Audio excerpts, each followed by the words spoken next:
Ini adalah IHSG dan 3 saham edisi Desember minggu pertama. Stay tune.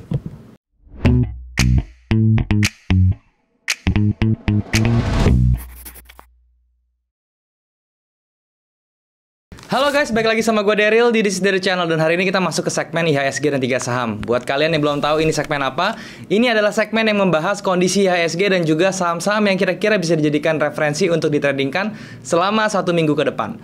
Tapi sebelum gue mulai, gue mau ingetin buat kalian yang belum punya grup trading ya, baik itu saham maupun forex, kalian bisa join di grup trading gue yang gue buat di aplikasi Discord. Linknya sudah gue taruh di description di bawah. Kalian tinggal klik link tersebut untuk join, dan kemudian kita bisa langsung diskusi bareng di sana. Dan juga gue nggak pernah punya grup lain selain di grup Discord, teman-teman ya. Jadi kalau misalnya ada yang mengatasnamakan gue di grup lain, terutama di Telegram dan platform lainnya, teman-teman ya, itu juga pasti bukan gue, dan itu kemungkinan besar adalah scammer atau penipu, teman-teman. Dan juga untuk ID Instagram gue, teman-teman ya, itu gue cuma ada di @darylyahya, DARYL-Yahya. Yang lainnya juga kalau misalnya kalian lihat itu ada gue, juga itu bukan gue. So hati-hati karena makin banyak modus penipuan yang mengatasnamakan gue dengan modus investasi, teman-teman. Oke? Nah, sekarang kita balik lagi ke IHSG, teman-teman ya. Jadi kondisi IHSG yang minggu kemarin, teman-teman ya, itu ditutup di level sekitar 5.810, teman-teman ya, di level 5.810. Dan ini juga ditutupnya dengan satu candle bullish rejection ya, karena dia sempat koreksi dan juga akhirnya dia kembali lagi di reject, dan kemudian dia membentuk semacam rejection untuk ke arah atas lagi bullish, teman-teman ya. Dan kalau lihat dari historinya, teman-teman ya, dari minggu lalu, teman-teman ya, di awal minggu kemarin tuh IHSG dihajar, teman-teman ya. Ketika dia buka ya, dia langsung dibawa ke bawah ya. Sampai nanti pas di bawah itu dia itu bearishnya sebenarnya kuat, teman-teman ya. Tetapi kembali di esokan harinya itu di reject dengan membentuk candle pattern, yaitu inside bar, teman-teman ya, atau harami. Nah, inside bar ini sudah pecah, teman-teman ya, sudah pecah ke atas ya. Jadi ibaratnya indeks IHSG ini juga momentum buy-nya tuh tetap kembali, teman-teman ya, karena dia ada inside bar-nya itu dan dia pecahnya tuh ke atas atau ke arah bullish. So ini menjadi pertanda juga yang bagus ya, dan juga kita berekspektasi bahwa minggu depan tuh IHSG masih bisa meneruskan kenaikannya sampai ke level 6.000, teman-teman ya. Jadi level 6.000 ini yang kemarin gue singgung di minggu kemarin tuh juga masih reliable, teman-teman ya, dan itu adalah target yang kita kejar. Oke? Dan juga gue akan seperti biasa memberikan rekomendasi beberapa saham untuk kira-kira bisa jadikan referensi untuk kalian tradingkan selama minggu depan ya. Dan juga tentunya gue akan bahas saham-saham yang sudah kalian request di komen di bawah gitu ya, komen di video gue yang ini, yang segmen IHSG dan 3 saham. Kalian bisa komen kalau kalian mau yang namanya request saham yang mau gue bahas. Atau juga kalian juga bisa request di grup, teman-teman ya, dan ini gue juga akan bahas saham-saham yang di grup itu di request, teman-teman. Oke? Tapi seperti biasa, supaya kita bisa lebih jelas dan lebih berinteraksi dengan chart, sekarang kita bahasnya di monitor, teman-teman. Sekarang yuk kita ke monitor. Oke teman-teman, sekarang kita sudah ada di monitor, dan ini kita sekarang kembali lagi ke chart di tradingview.com ya. Jadi gue menggunakan charting tools tradingview.com ya. Dan di sini yang di depan kalian ini ada indeks kita composite atau IHSG, teman-teman ya. Dan sesuai tadi yang gue bilang di awal video, teman-teman ya, IHSG ditutup di level 5.810 pada hari Jumat kemarin, teman-teman ya. Dan sempat ya, dia peaknya tuh di hari Kamis di level 5.850-an ya, dan dia ke reject lagi ke bawah. Dan di sini menariknya ya, pada saat dia ke reject ke bawah, teman-teman, dia di sini kan dia kena yang namanya resistance yang di break dan kemudian jadi support. Dan pas jadi support ini dia kena harganya di support sini di level 5.770-an ya. Dia itu langsung ke reject ke atas dan membentuk rejection bullish seperti ini. Ini memang rejection bullishnya tidak terlalu sekencang kalau misalnya ini candlenya di close-nya hijau, teman-teman. Tetapi ini juga menjadi satu pertanda bagus untuk IHSG ya. Karena apa? Karena harganya ini dia itu tendensinya malah ke atas sekarang ya. Dia tetap ke reject ke bawah, ke reject bullish rejection, dan kemudian dia menuju ke atas.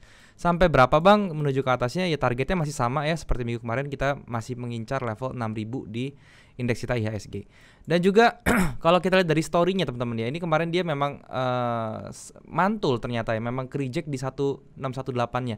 Jadi skenario gua yang kedua gua sebut di video kemarin itu terjadi ya. Jadi dia tuh ternyata nggak ke atas ya.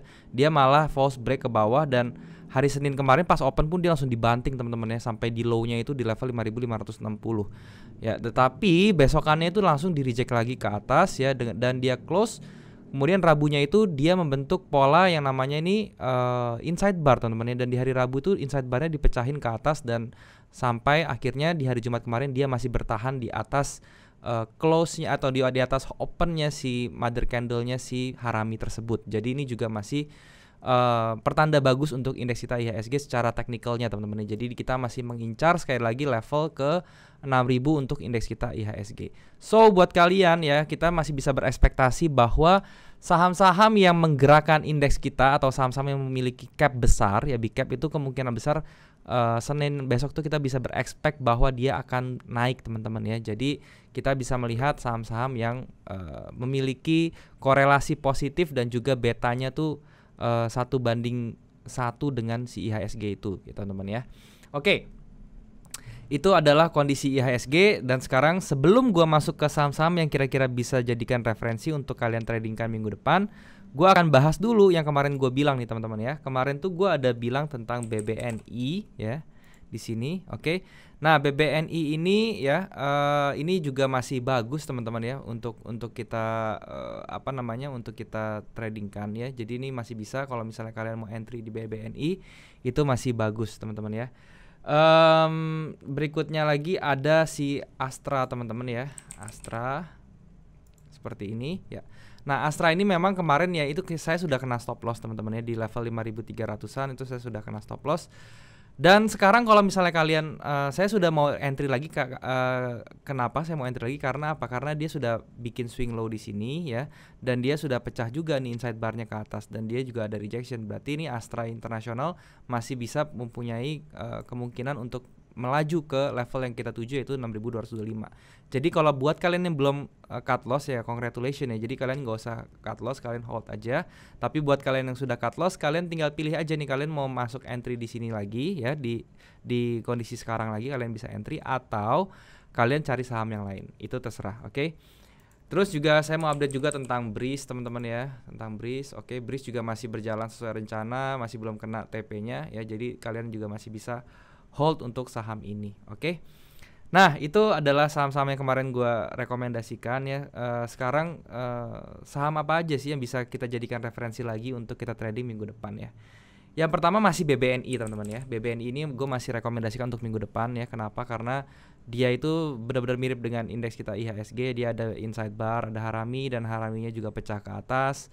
Ya semoga dia bisa menuju ke level 7.000 teman-teman ya di minggu depan gitu ya. Level 7.000 itu adalah level yang kita pengen teman-teman ya. Jadi risk rewardnya seperti ini ya. Kalau misalnya kalian mau entry di BBNI 1:1,5, oke, entry-nya di 6.350, stop loss-nya di 5.875 dan TP-nya di 7.075. Oke, itu untuk BBNI. Risk reward-nya 1:1,5 itu masih bagus, oke. Berikutnya ada INKP ya. Ini INKP juga oke teman-teman. Kenapa ya? Ada beberapa reason yang saya ambil dari INKP ini. Kenapa? Karena dia merupakan anggota dari IDX 30 teman-teman dengan PER-nya yang rendah ya. Jadi di IDX 30 itu ada beberapa saham yang PR-nya rendah teman-teman, yang PR-nya tuh masih murah ibaratnya seperti itu ya. Salah satunya nih INKP ini, oke. Dia ada lain lagi XCL ya, yang mana gue juga kemarin sudah entry juga XCL teman-teman ya. Tetapi untuk kali ini gue merekomendasikan atau mereferensikan yang namanya si INKP ini ya. Dia juga secara chart pattern ya teman-teman, secara polanya dia juga sedang melakukan akumulasi teman-teman di sini ya. Akumulasinya tuh yang besar sekali seperti ini ya. Dan kita tinggal tunggu aja dia break teman-teman ke atas ya. Kalau misalnya dia bisa break di atas level 9.750 itu akan memperkuat posisi buy-nya dia atau kekuatan buy-nya dia, sehingga dia bisa menuju ke atas teman-teman ya. Nah, kalau misalnya kita perhatikan ini targetnya di mana Bang? Targetnya kita tinggal lihat aja range-nya dari atas ke bawah sini teman-teman ya. Terus kemudian kita bisa copy paste aja teman-teman ya pada saat dia break seperti ini. Oke. Jadi ya targetnya di garis merah ini teman-teman ya di level 11.825, oke. Jadi kalau misalnya kalian TP besok ya di harga 9.525, kalian SL-nya cukup di level 8.450 dengan TP-nya di 11.825 dengan risk reward ratio-nya 1:2,23. Itu untuk INKP. Nah, berikutnya ada Friend teman-teman ya. Nah, ini Friend juga gue rekomendasikan. Ini bukan merupakan saham IDX 30, bukan saham LQ45. Tetapi kenapa gue merekomendasikan Friend ya? Karena secara polanya ya, ini sudah mencapai area time to buy-nya teman-teman ya, time to buy-nya. Dan kalau misalnya kita lihat, kita perhatikan dia punya minor trend line-nya seperti ini ya. Ini sudah di break ya teman-teman, dan dia sekarang memang sedang koreksi. Kenapa gua merekomendasikan ini? Karena risk rewardnya bagus teman-teman ya. Kita tinggal entry aja teman-teman ya di area sini ya. Sekarang ini ada area entry 62 sampai 67 itu bisa jadi entry teman-teman ya. 62 sampai 67 itu bisa jadi entry-nya friend.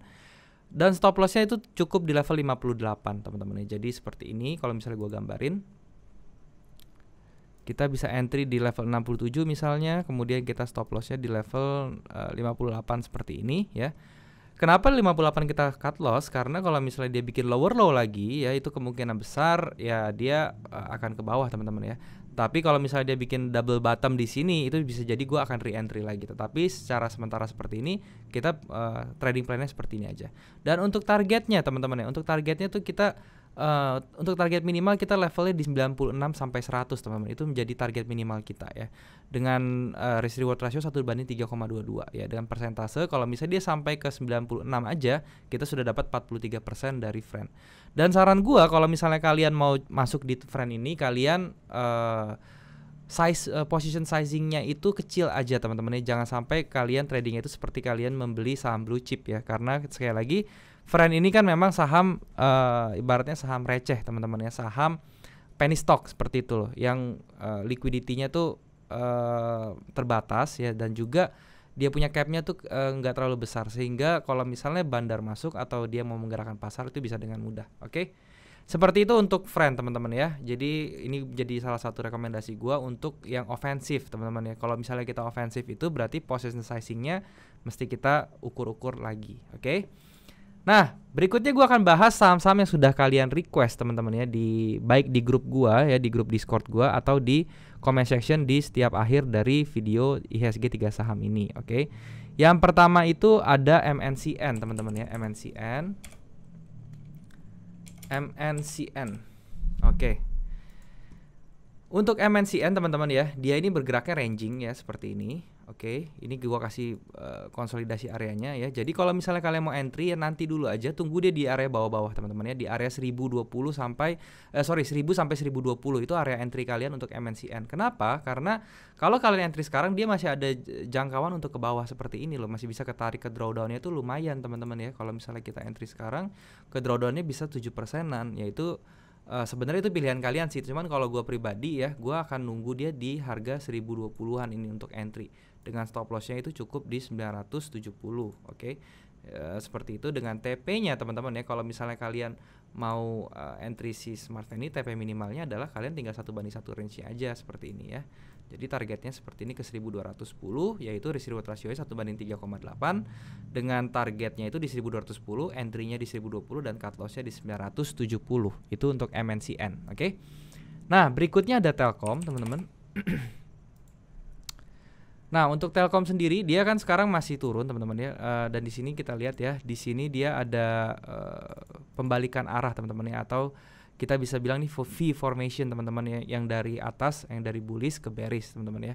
Dan di sini candlenya itu tertahan teman-teman. Di kalau misalnya kita lihat di sini kita bikin pivot ya di area Marubozunya ini dia kena pivotnya teman-teman, dan dia kena reject ke bawah lagi. Oke, ini tandanya bahwa sellernya ini masih keras teman-teman ya. Tetapi buat kalian yang sudah ada posisi teman-teman ya, ini jangan dijual dulu ya. Kenapa? Karena sekarang dia sudah ada di area demand-nya teman-teman ya.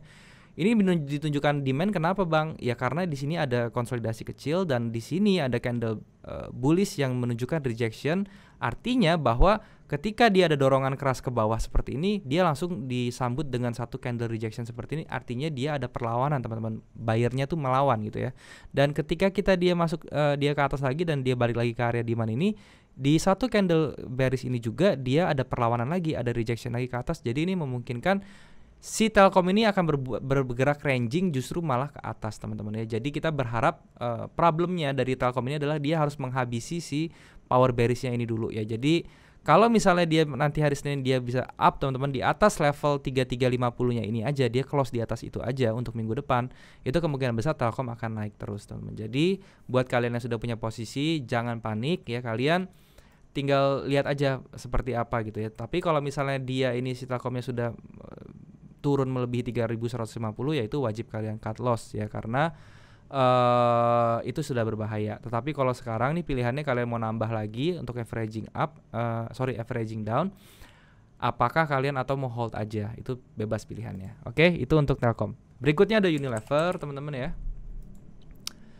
Nah, untuk Unilever sendiri dia sudah break, teman-teman ya. Ini memang saya tidak terlalu suka dengan Unilever dari kemarin. Kenapa? Karena dia sudah break key levelnya nih, yang gue garisin merah ini dia udah di break, teman-teman, dan sekarang harganya malah jalan ke bawah.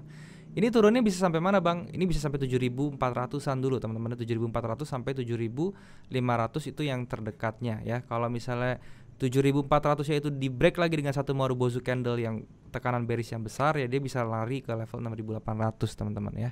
Itu untuk Unilever. Jadi ya kalau gue bilang sih stay away dulu dari Unilever ya. Berikutnya ada Bevin, teman-teman. Nah, untuk Bevin ini juga secara chartnya dia bagus, teman-teman ya. Secara chartnya dia bagus. Ini ada tren yang pertama, tren lainnya, dan tren lain keduanya yang adjustednya seperti ini. Dan di sini dia bikin konsolidasi, oke. Kalau seperti ini dia mungkin sedang bikin build up, teman-teman ya, atau reakumulasi ya. Jadi dia akumulasi ulang kecil sini yang dengan harapan tendensi dia mau ke atas ya. Sorry, ini Bevinnya salah ya. Sorry. Bevinnya salah. Aduh, ngaco banget. Ini maksudnya Bevinnya. Oke. Jadi Bevinnya tadi salah ya, teman-teman. Sekarang nih Bevin yang bener ya. Ini BFI Finance. Makanya tadi gue lihat harganya kok aneh gitu ya. Ya, itu kalau misalnya jeleknya kalian trading pakai TradingView ya kalian harus hati-hati ya, teman-teman. Jangan sampai kalian salah. Oke, kita harus fokus. Oke. Nah, untuk Bevin ya teman-teman, ini gue ulang ya. Untuk Bevin ini kalau misalnya kita lihat ya teman-teman ya, ini kan dia sudah di break ya.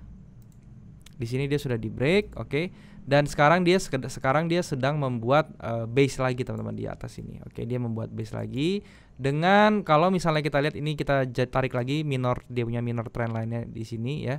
Dia sudah break lagi dan dia retrace di area trend lainnya yang jadi resistance, sekarang jadi support, dia malah mantul. Dan hari Jumat kemarin dia ditutup di level 426 ya, dan ini kenaikannya luar biasa 7,5%. Ini artinya kalau misalnya dia muncul candle bullish seperti ini, nanti hari Senin dia kemungkinan besar akan bisa ada penerusan ya, ada kenaikan penerusan seperti itu.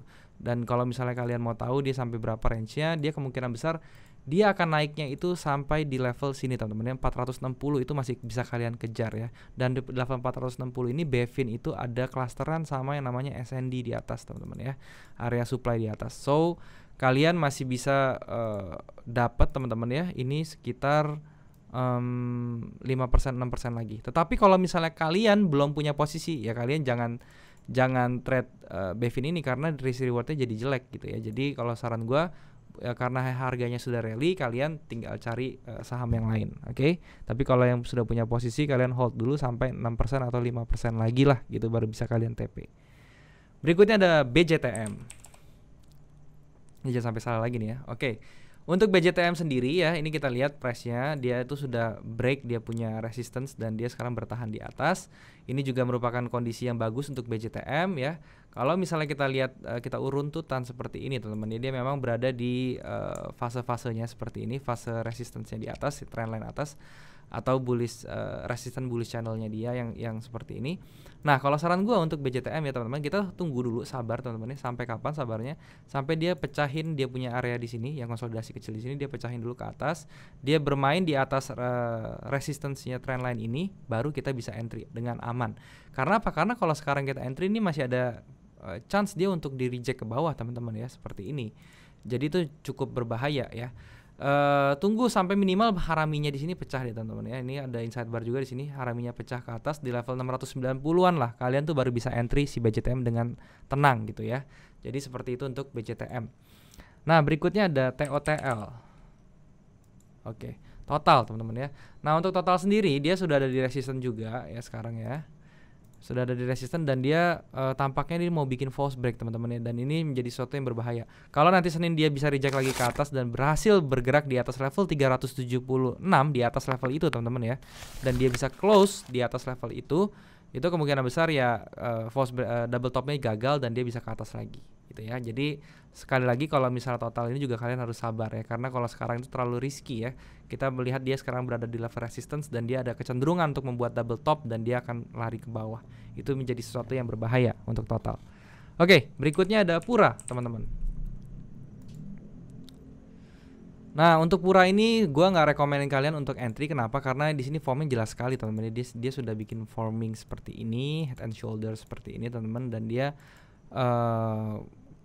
kemungkinan gagalnya itu ada sih sebenarnya di head and shoulder. Kalau dia bisa break di atas 140 dan dia bisa bertahan di atas 140, itu berarti head and shouldernya gagal, dan itu kemungkinan besar kita bisa jadi bullish tracknya bisa masuk lagi ke atas. Tetapi kalau sekarang ya kita jangan dulu lah ya, karena ini ketakutnya nanti dia malah head and shoulder jadi dan dia jebol ke bawah. Ini bisa panjang teman-teman ya, bisa sampai ke area sini gitu ya, sampai panjang sekali, ini bisa sampai bawah teman-teman malahan ya. Jadi ini adalah hal yang harus kita hati-hati seperti itu ya untuk siapa namanya nih, si Pura. Jadi jangan sampai kita gegabah untuk entry, karena kalau misalnya dia break ke bawah, dia bisa kejar ke bawah lagi nih. Minimal dia sampai sini dulu gitu ya, sampai ke area si ini ya 93 94, dia bisa lari sampai situ. Jadi untuk Pura kita stay away dulu, hati-hati. Oke. Berikutnya ada Dimas teman-teman. Dimas ya. Nah, untuk Dimas ini dia sekarang memang lagi koreksi ya teman-teman ya, dan di sini dia ada gap down seperti ini. Ini gap down yang besar seperti ini bisa menjadi berbahaya juga karena ada tekanan bearish yang cukup besar teman-teman ya. Jadi kita nanti tinggal lihat hari Senin ya. Ini harganya juga Dimas ini kurang aktif ya, dia sempat nggak gerak harganya sama sekali.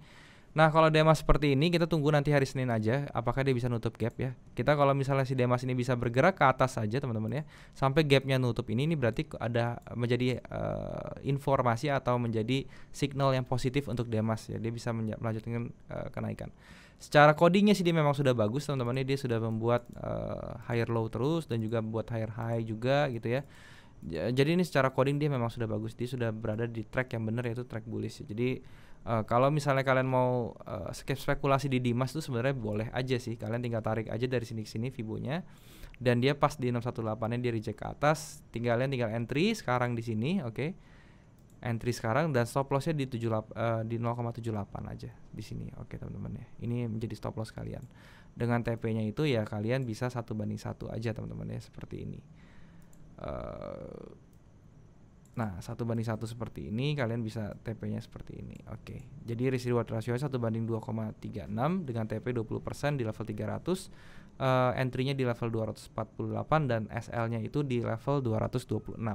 Itu untuk Dimas ya. Berikutnya ada Main teman-teman. Nah Main ini bergerak di sektor peternakan juga ya teman-teman ya. Di sini di Main ini dia udah kena resistance teman-teman. Resistance udah ditembus ke atas dengan satu Marubozu, dan ada satu candle yang bagus sekali di sini, ada bullish pin bar ya. Ini juga jadi sesuatu yang bagus untuk Main teman-teman ya.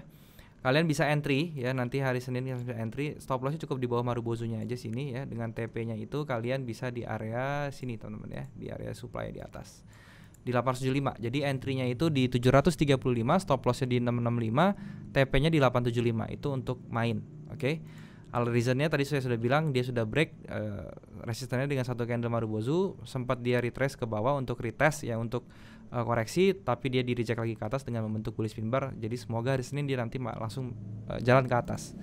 Itu untuk Main. Berikutnya ada Sril.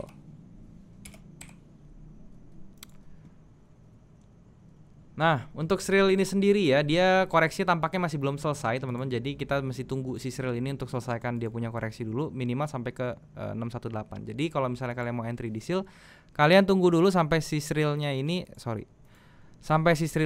tuh bisa masuk di area ini ya 618 atau di harga 224 teman-teman ya, dengan stop lossnya itu cukup di 210 dan TP-nya bisa di high-nya di 260. Jadi ini untuk trading plan-nya si Sril tuh seperti ini ya. Jadi sekarang jangan dulu, karena apa? Karena dia ini masih ada tendensi untuk di reject lagi ke bawah sampai ke level 0,618 ya.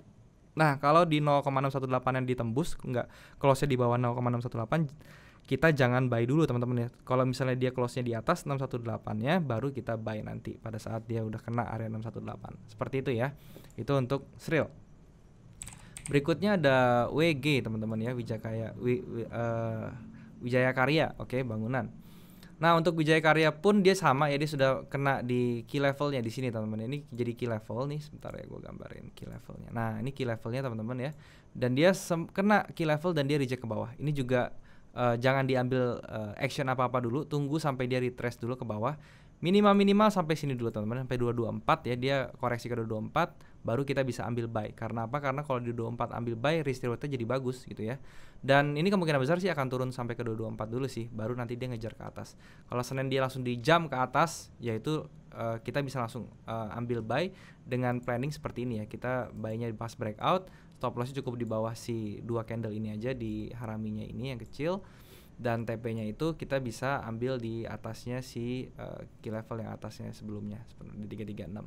Jadi itu untuk skenario-nya si WG ya teman-teman ya. Saya tetap lebih prefer untuk nunggu dia koreksi, tetapi ini in case aja kalau misalnya dia break ke atas, kita bisa siap-siap untuk ambil posisi seperti ini plan-nya. Dengan risk reward 1/2,38 masih cukup bagus. Oke, itu untuk WG. Berikutnya ada ADI teman-teman ya.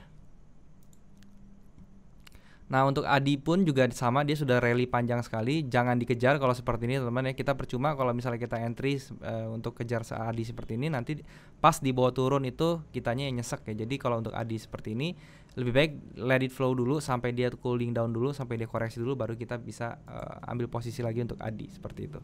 Untuk berikutnya WSKT teman-teman ya. Ada WSKT. Nah untuk WSKT ini juga sama ya seperti ADI teman-teman ya. Dia sudah rally ke atas dan dia sudah muncul banyak rejection seperti ini. Ini juga menjadi satu signals yang kurang enak untuk waskita ya. Jadi kita lebih baik jangan mengejar harga, tunggu dia koreksi dulu sampai ke area 1000-an teman-teman ya. Nanti kita lihat lagi nanti di area 1000 itu dia bakal kayak gimana. Kalau sekarang saran gue kita jangan action apa-apa dulu di waskita, jangan kejar harga yang sudah rally seperti ini. Apalagi yang sudah muncul rejection seperti ini ya, karena itu bisa menjadi berbahaya buat kita. Dan yang terakhir teman-teman ya ada PTBA teman-teman. Nah untuk PTBA ini ya secara trend line-nya dia memang sudah di break seperti ini teman-teman ya. Jadi cara untuk entry yang bagus untuk PTBA ini adalah kita tunggu dia retrace ke bawah aja. Oke, caranya seperti ini, kita tarik Fibo dari sini ke sini. Dia retrace ke bawah sampai dia clusteran atau dia bikin confluence dengan yang namanya garis trendline atasnya yang di break, yang tadinya jadi resisten ya sekarang jadi support di bawah. Ini kan dia bakal bisa cluster nih di area ini, di area 2270. Jadi kalian tinggal tunggu dia mantul ke area sini ya. Seperti ini ya, seperti biasa kalian stop lossnya itu di 0,786-nya dan kalian bisa TP-nya itu di high-nya sebelumnya seperti ini. Dengan risk rewardnya 1/2,81 untuk PTBA seperti itu ya. Memang sektor dari pertambangan batubara ini lagi hits teman-teman ya, karena ITMG kemarin dia naiknya tinggi sekali dan PTBA ini tampaknya juga mau ngekor teman-teman. Tetapi lebih baiknya kita tunggu dulu sampai dia retrace karena risk reward itu jelas lebih penting dari apapun ya teman-teman ya. Oke, seperti itu teman-teman ya. Jadi itu adalah saham-saham yang kalian request semua, sudah gue bahas semua. Dan kalau misalnya kalian mau request saham seperti ini, kalian tinggal komen aja nih di bawah ya, kalian mau request apa untuk saham ke depannya.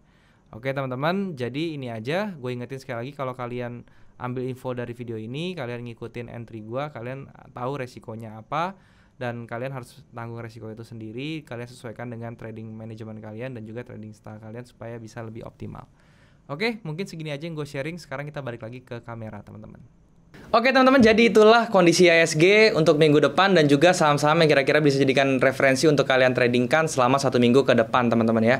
Dan sekali lagi gue mau ingetin teman-teman, untuk teman-teman yang mengambil informasi di video ini jangan ditelan mentah-mentah. Kalian harus sesuaikan dengan trading style kalian dan juga trading manajemen kalian supaya hasilnya bisa lebih optimal ya. Di sini gue hanya memberikan informasi, gue tidak memaksa untuk kalian untuk mengikutinya. Jadi kalau misalnya kalian entry berdasarkan info yang ada di sini ya, kalian resikonya tentu ditanggung sendiri dan tentu kalian harus hitung baik-baik resiko yang bisa kalian terima teman-teman ya. Dan buat kalian yang belum punya grup trading, kalian bisa join di grup trading gue yang gue buat di aplikasi Discord ya. Linknya sudah gue taruh di description di bawah. Kalian tinggal klik link tersebut, kemudian kita bisa langsung diskusi bareng di grup tersebut, oke?